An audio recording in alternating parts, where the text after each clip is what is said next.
Hi, Leslie. Thank you very much for joining me for the podcast today. And to all of them who don't know you, would you like to introduce yourself? Sure. So my name is Leslie Boyd, and I am a productivity coach and the creator of the Three Step Strategy.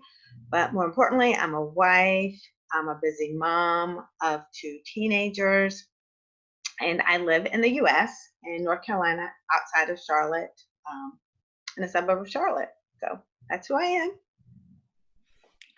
Thanks for the introduction. And I had time to have a look at your website, and I think it's really exciting what you do because productivity and balancing all that stuff which is happening in our life and our business is it's really important to have a good strategy, I think, to manage all this. So would you like to let us know how you actually got into this? How did you decide to get a productivity coach?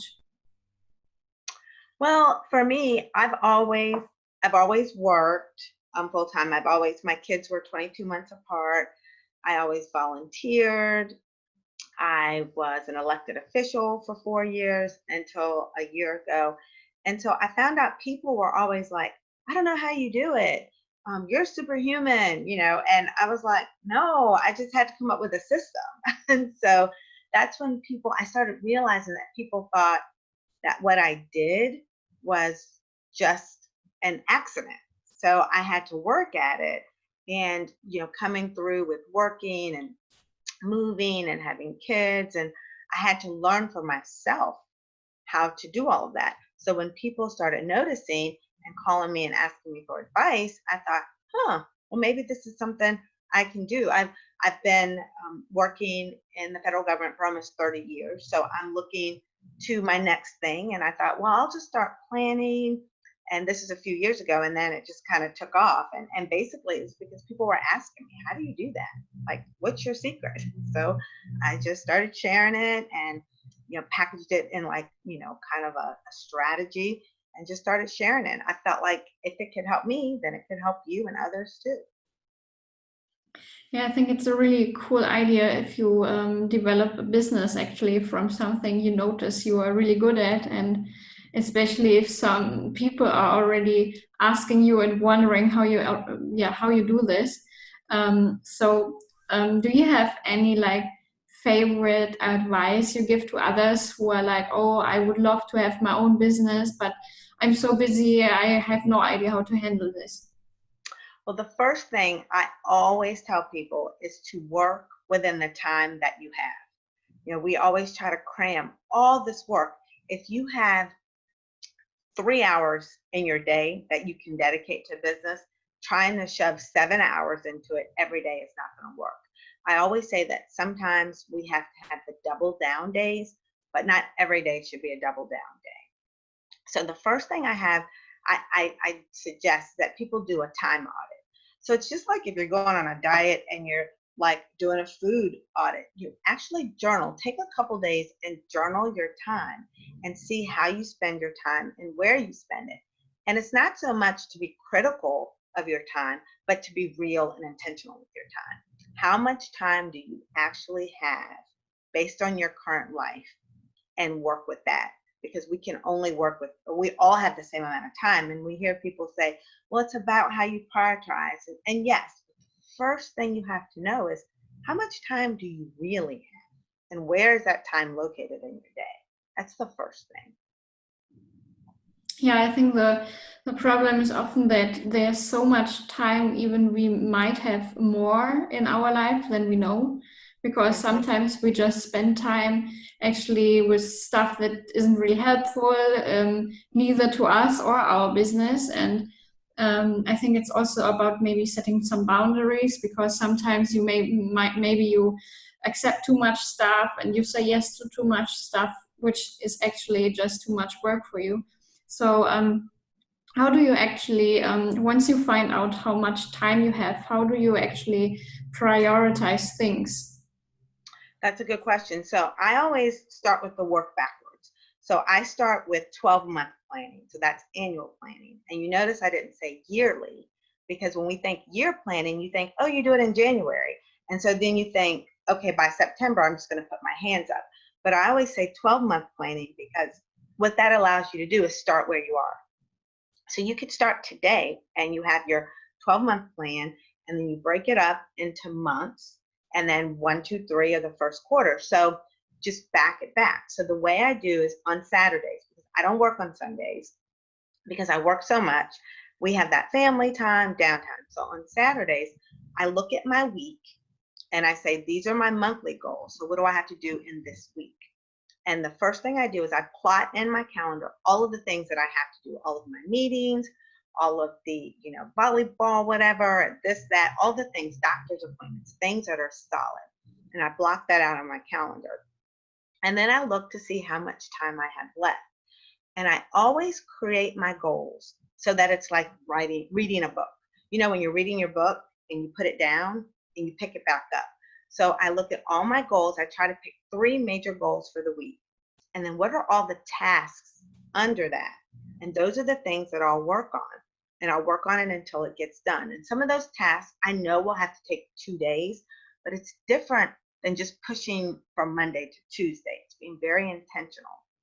And then I do what I call work blocking. So I get up an hour earlier than everyone in the house. So from 6 to 7 is my time. Then I may say 7 to 9 is work blocking. And when it's work time, I pick up my list and I just start from the top. And I work on it for however many hours, put it down, just like the book, and pick it back up. And that allows me not to get this hour of time and not know what to do with it. We always have a running list of what to do. And then breaking it down, chunking it down in those small steps, small achievable steps. I always say we can see ourselves where we want to be with that big goal. And we start to think about all the things we have to do, and we overwhelm ourselves, and the magic is in the middle. And that's what I've come up with. I also really like the tip that you said, actually, that you get up earlier than everyone else, because for me it's also like I'm really productive in the morning, and then once there are more people up and it's getting noisy outside maybe, and all the stuff is happening, and especially later in the afternoon, I feel totally unproductive. And so I totally understand why you actually want to get up earlier than everyone else, because I think you have much more focus in the morning. How do you actually deal with people? Because I know so many people, they are like, oh, but I'm a night person. So what would you recommend to them actually? So what I recommend, because I do have some clients that are night people, and so what I'll actually recommend, because I don't want them to do this every night, because even if you're a night owl, most people have to get up kind of early. So I say just pick one day during the week where you stay up late. So pick one night where you stay up to like 1 a.m. or 2 a.m. and get things done, because you do have to work. I am more productive in the morning, but I know some people are more productive at night. And I said, well, then you can, after you put the kids to bed, I know some people, I said, you can put the kids to bed, and if you have a husband, you can watch a show, and then maybe after he goes to bed, then you can spend an hour. But I do suggest maybe you stay up one night a week, and just spend, because you can be so productive in 2 to 3 hours for the whole week than if you try to do it bit by bit. So I tell people, wherever it is, that's why I like work blocking, because it's where it fits in your schedule. And doing your time audit actually lets you see where you're most productive in your day and when you're the most creative in your day too. Yeah, and I really like that you also say like work blocking, because for example, if I start working in the morning, I always like either switch off my phone, or put it in flight mode, or I just leave it somewhere where it can't distract me, because otherwise if I would get a message on Instagram or somewhere, I would like start checking it, and then you are totally out of the flow. So I know so many people, they have their phone with them all the time, checking it all the time. Do you have any tips for those people who are actually like kind of, oh my God, there's a new message, I have to get that? Right. I say, that no one ever passed out if you don't answer their, Facebook. If it's Facebook Messenger, then it can wait. You know, it's not like your child or your husband or your mom texting you. So what I suggest is people do 25-minute focus block. So you turn your phone over, you turn your notifications off for 25 minutes. The world will still be there in 25 minutes. And you focus on one task for 25 minutes. Take a 10-minute break so you can look at your phone, do whatever, walk around, and then do another 25 minutes focused on one thing. And I just say break it down. Because if you say do it for an hour, people start to go, oh, but they can do it for 25 minutes. Just give yourself 25 minutes.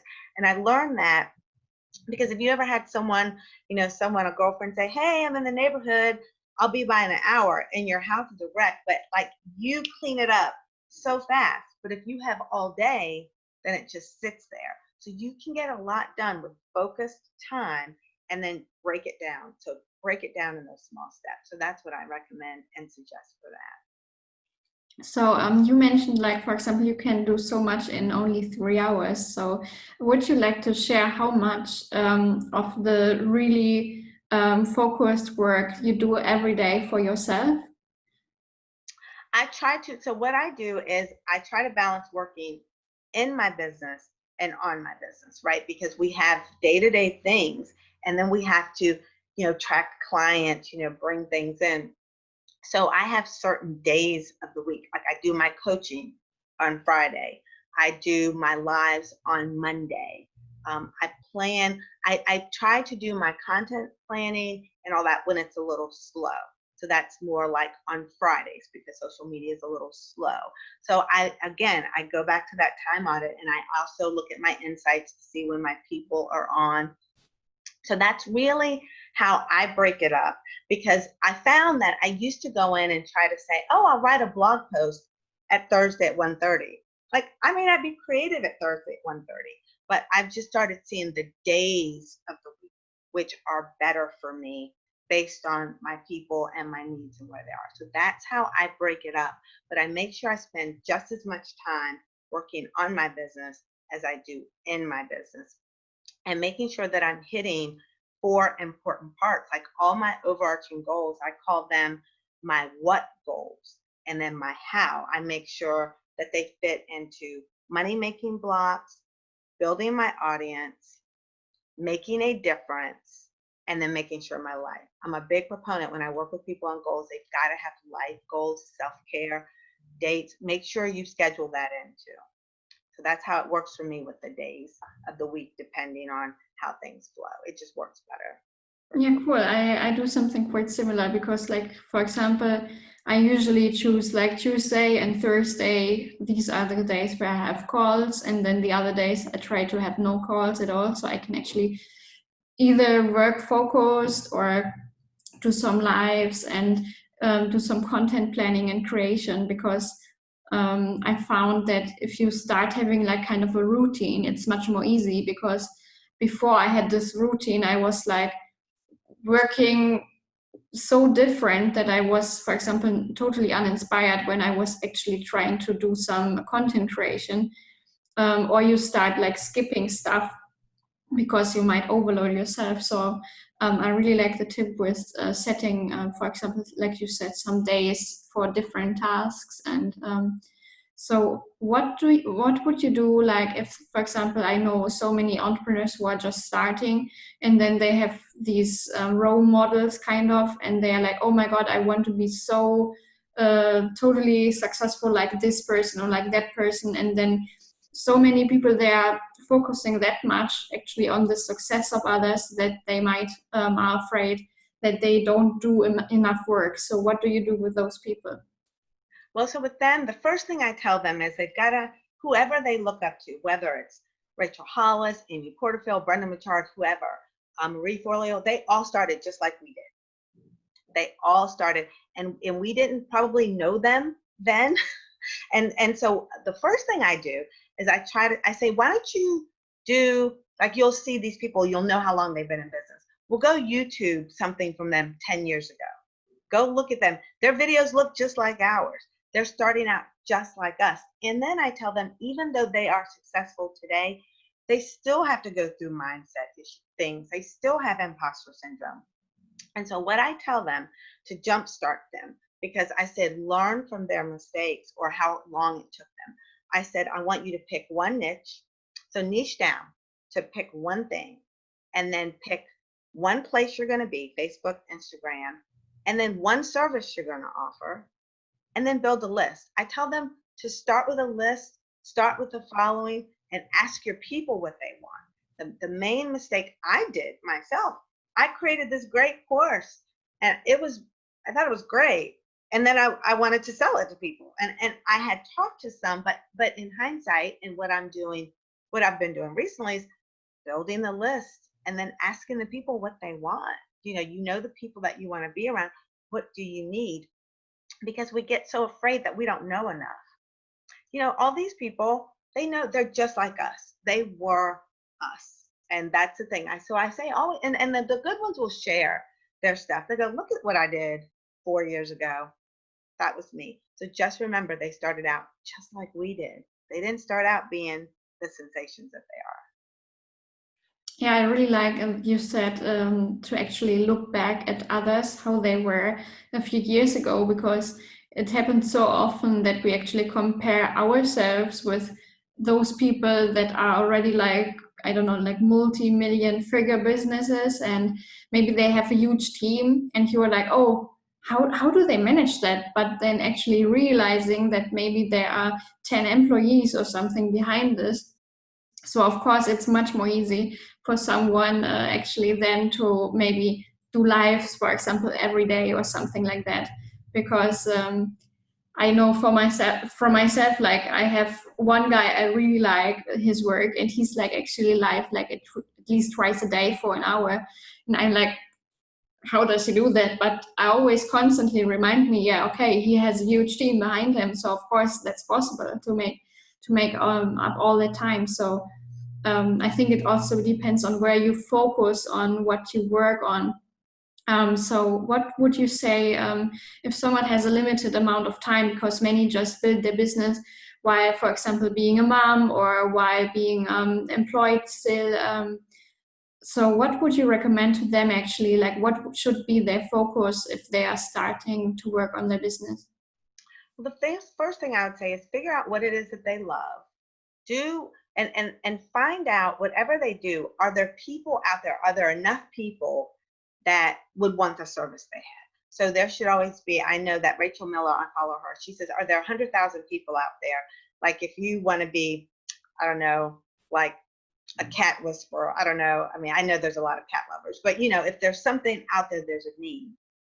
So start with something that you like, and then that there's enough out there, and then start building, whether it's a following, whether it's on Facebook, whether it's on Instagram, and start connecting with people. The best thing you can do is build honest to goodness relationships. So start a page, start an Instagram, start something and start connecting and talking to people, and just build those relationships and really be honest. Say, I'm starting out. I think this is a great idea. What do you think? And just start speaking to people, and be willing to try something and test it out. And just because it's not about the number of followers, it's about the quality. I learned that. I want a Facebook group with so many. Focus on the quality and really connecting. And if you have a live and only one person shows up, you serve that one person just like you would 1,000. And then ask them for feedback, because people will tell you one person at a time. That's the biggest thing. And because I'm very social, I did that kind of accidentally, but not as much as I should have. So just really start building your email list, a blog, a following, and just really pour in to give value to people, share what you know, be there and show up for them, and not be scared that you're giving too much away. That's not why people come back to you. You can never give too much away. I have people that I've worked with, and they've been following me, and I'll say something, and they go, oh, I didn't know about that. I'm like, that's in my course. I said that. And because people don't catch everything. So I would say start building relationships and ask people what they want and just show up for them. Yeah, I really like you said that even if there's only one person live, you still serve this person, because I mean, everyone has to start somewhere. And I think it's also if you focus on this one person will be really happy that you actually still spend the time and went out on live just with one person, and not just be like, oh, sorry, you are just one, or sorry, I have to go then, or something, because I think that would not be a really nice attitude. And if you do this a few times, probably no one is going to follow you anymore, because it's like really unsocial. So it's about, like you said, like not varying if it's only one person. I think it's also like a good trial for yourself, and like to get better at live streams, for example. And I think also it's about, like you said, about quality and relationships. So if you have like maybe only a few hundred followers, but they are really close, it's much more worth it than having a huge following and maybe only two people really are interested in what you're talking about. Right. And also, I know that some people, like when you have an online business, people are scared to network. They're scared to go in other groups and talk because they're like, that feels weird. Well, if we're in the online space, we have to treat, and this is something important that I like to share, you have to treat your online space just like you would in real life. If you go to a networking event and it's in person and it's called networking, people know you're going to show up and go, so what do you do? Tell me about yourself. When you're online, it's the same thing. Just treat it like it's in person. If your business is online, you're all there to get to know each other. And don't, and the spammy feeling comes from within. If you're really doing it with a heart to learn and build relationships, people will recognize the difference. And just I think don't be afraid to network online the same way you do in person. And I think it's even easier online, because if, for example, someone is an introvert or they have a limited amount of time, it's way easier actually to show up online, because you can post anytime you want, kind of, compared to actually a social event where you have to be there on the time of the event itself. So, yeah, so how is it in your business at the moment? Like, do you have any cool stuff planned, like any courses maybe you want to share about? Because I know like productivity is a really important topic, because it can help you so much, like not to feel stressed and actually still grow your business. Right. So my whole vision for this year is to try to elevate as many women as possible that are in their businesses and starting out. So for me, I realized that a membership is how I could reach the quality, also the quantity as well. So I do have my membership, the 3-Step CEO, that I'm keeping open. And in there, I have my core course, how to actually achieve your goals, set them and achieve them. I have monthly master classes. Yes, we do co-working. So my whole basis of my membership is that people know what they need to do. They've taken the courses, but they need the accountability to get it done. So I set up time for us to co-work, and we do it via Zoom. So even though we're working on different things, we set weekly goals. I do accountability check-ins. I do a monthly group coaching call. So I'm like, where are you stuck? Let's talk it through. And then with the master class, they come in for a week, and we had one last month on time management, and she worked on that. We have one coming up on branding, and it's more than your logo, it's your message. So that is the big thing that I have right now. I have a free group, and then the segue into the paid group, especially in February. I realized that people were like, it's January, it's 2020. There was so much hype. People almost got a little paralyzed. So I'm like, okay, so who's ready to get working? So that's what my signature membership is, where I have all the major goodies, my courses, my master classes, and the mini courses. Yeah, I think it's really cool you do actually like masterminds and the group coaching, because many times it's like people already know what they want to do, but maybe they just need someone to hold them accountable for, like you said. And I think that's really important to actually like keep going and really like show up for your business. Mm-hmm. Yep, that's what it is. I tell people, it's just a matter of, we're in these courses, we're here for like 10 weeks or whatever, then it's over, and we're like, what do we do now? So this is about moving forward and staying accountable. And I'm on their shoulder, okay. And then there are people in there that need more, and I do one-to-one coaching, very limited, because it's a lot of time. So I normally keep a few spots of one-to-one, but it's mainly my group coaching membership program. Cool. So before we get into the end, I would like to ask you like 3 questions I ask all my people who are on my show. So I would like to start with if you have any book or a podcast or anything like your favorite thing to actually people should read or listen to. I like Donald Miller, How to Build a Story Brand. That book, I always have it like building a story brand, because it's not about me.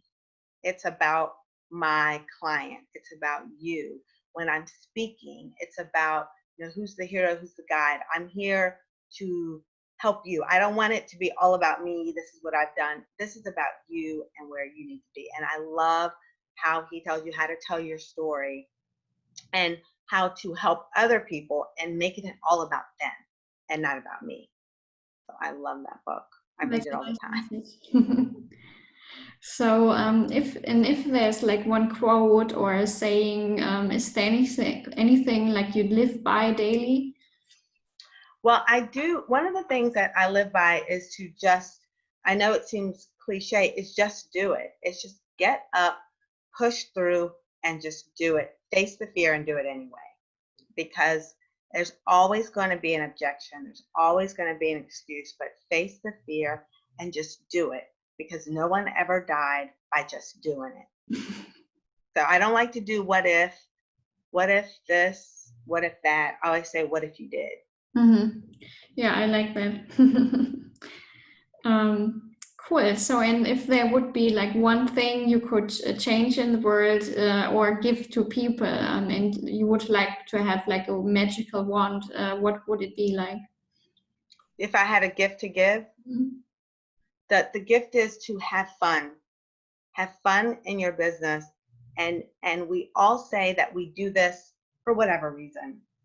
Remember the why. Like, I'm doing this for my family, for my husband, to build a legacy. So in doing that, remembering that means I need to spend time with them too.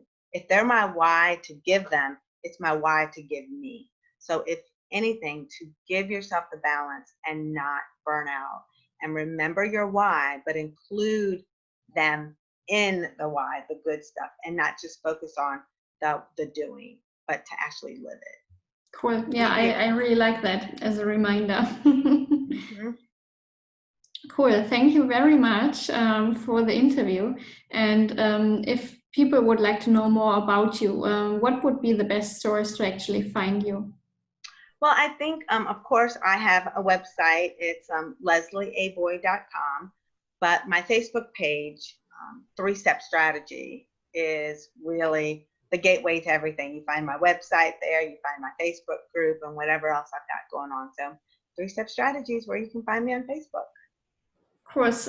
Thank you very much. And I will put the link in the show notes, of course. And thanks so much for being on the interview with me.